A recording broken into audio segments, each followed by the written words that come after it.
오늘 임명장을 받고 출입기자들을 만난 정동영 통일부 장관이 한미 연합연습 조정을 언급했습니다.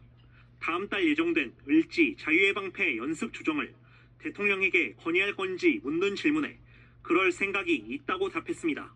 연기와 축소 등 조정 방향은 내일 열릴 국가안보회의 실무조정회의 이후 밝힐 수 있을 것이라고 말했습니다.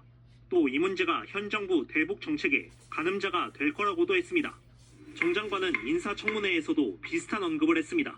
문재인 대통령이 3월로 예정된 한미 군사연습을 연기하겠다, 이걸 미국에 제안하겠다 하는 것이 물꼬를 텄던 북한이 민감해하는 한미연합연습을 조정하면 2018년처럼 대화 분위기 조성이 가능할 거란 생각으로 읽힙니다.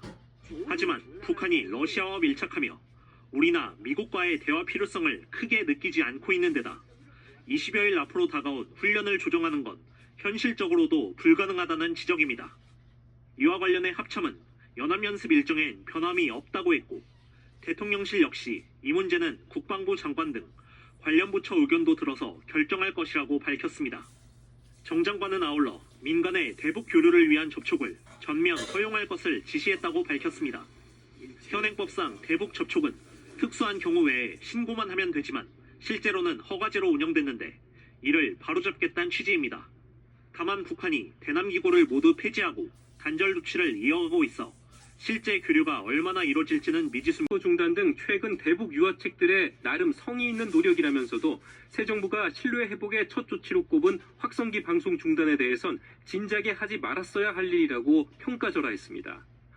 또 한미 동맹에 대한 맹신은 이재명 대통령이 선임자와 다를 바 없다고 지적하며 김정은 위원장의 에이펙 참석은 헛된 망상이라 꼬집었습니다.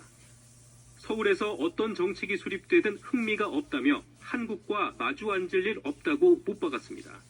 남북을 조한 관계, 즉 적대적 두 국가로 거듭 규정하면서 대화에 응할 생각이 없다는 공식 입장을 밝힌 겁니다.